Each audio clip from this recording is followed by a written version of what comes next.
Good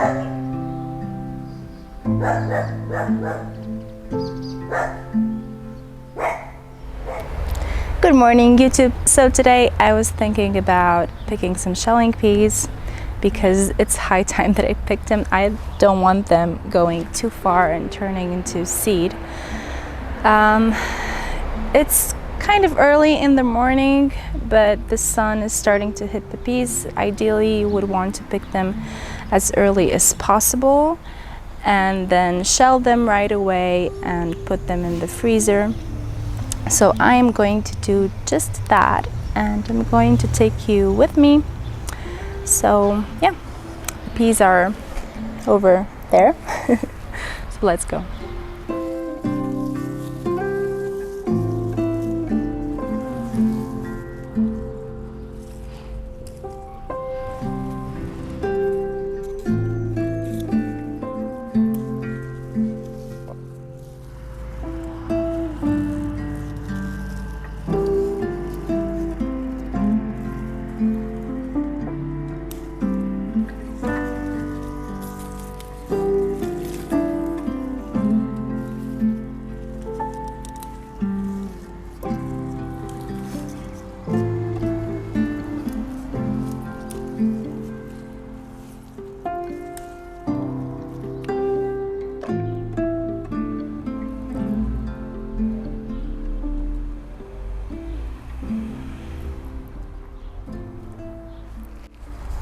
So with peas, just like beans, the more you pick them, the more they will produce and set flowers and just keep forming new peas.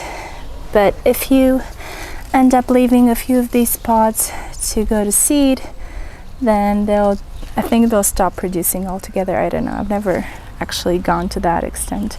And also when the weather is hot, they will stop producing.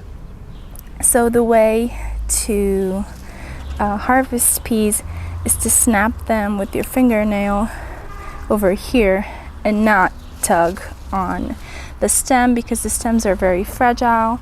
They can break. You can actually pull them out. Don't ask me how I know this, but I'll show you. So I accidentally pulled one of my peas out, my bush peas, and you can see that their roots are very, very shallow and their stems are so fragile. So I ended up pulling this one and I left these. They will go to waste, unfortunately. And the stem, they can easily bend and break, and this will affect the pea. But going back to harvesting peas, I am talking about shelling peas right now, but you can also eat them as, let's see if I can find one, as snow peas or snap peas when they're at a stage where they're very, very thin. So like you can almost see through them, like this one over here, like an X-ray vision. So you just saute them and eat them like a snap pea. But otherwise, make sure that they are super fat all around so that they're almost round. And this will depend on your variety as well. These are called alderman peas or telephone peas. They are super tall. As you can see, they're going to climb all the way up the trellis. And Veda peas are a little different in circumference, as well as American Wonder peas, which are tiny, but they're still fat. I'm still looking for these pods to swell. So when they're completely swollen but not yellow, when you see a hint of yellowing, especially on the back, then they've gone too far. So you're looking at light green or normal kind of green, depending on your pea variety. You still want them to be a little shiny when you rub this sort of powder off.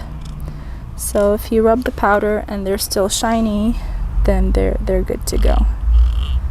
See? Oh, and another thing that I wanted to mention, if your pea's kind of fat but you're still not sure, you can press on the pod, and if you feel a give and you feel it's kind of soft, then it's not ready, but you can probably tell by the shape as well. This is kind of flat.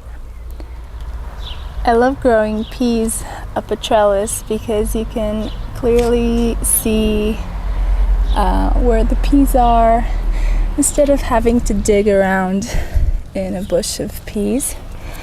But these alderman peas aren't ready yet.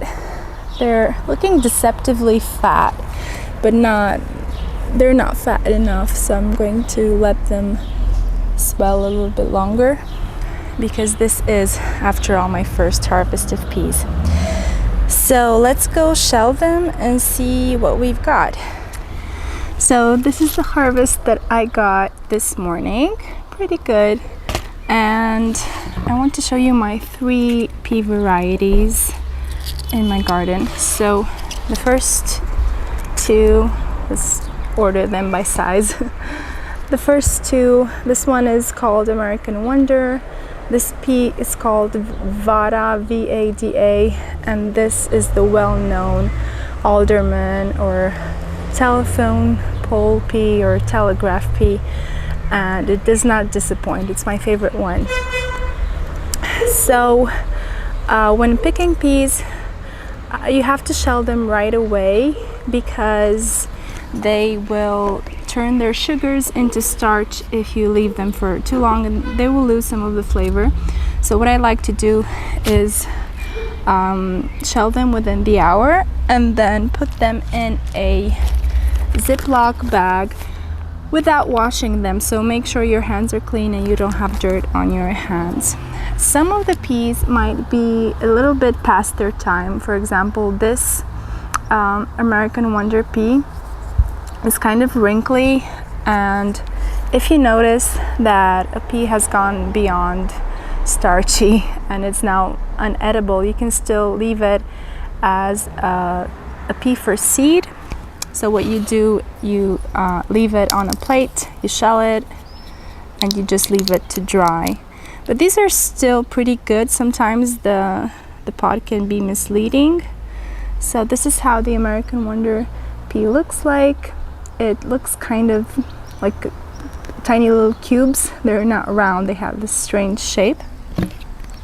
So I'm going to just drop them in here and just keep doing that with all my peas. This is the Veda pea. Let's take a look. Oh, and have a bucket or something ready to drop your pods in. So this is the Veda pea. I could have left this for a little bit longer, but the Veda peas are these perfect round little peas.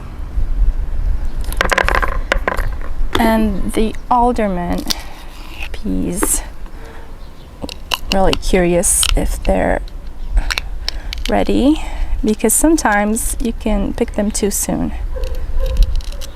So these are the alderman peas. They're a lot bigger and they're very sweet. I've been eating them raw. They're like candy. So let's do this with this entire batch of peas. And it takes a lot of peas to get an entire bag for the freezer. That's why every couple of days or twice a week or something like that, it would be a good idea to go and keep picking those peas, because it's the end of June, soon it's going to be really hot in July and the peas will stop producing and I'll have to pull them out. So let's shell some peas.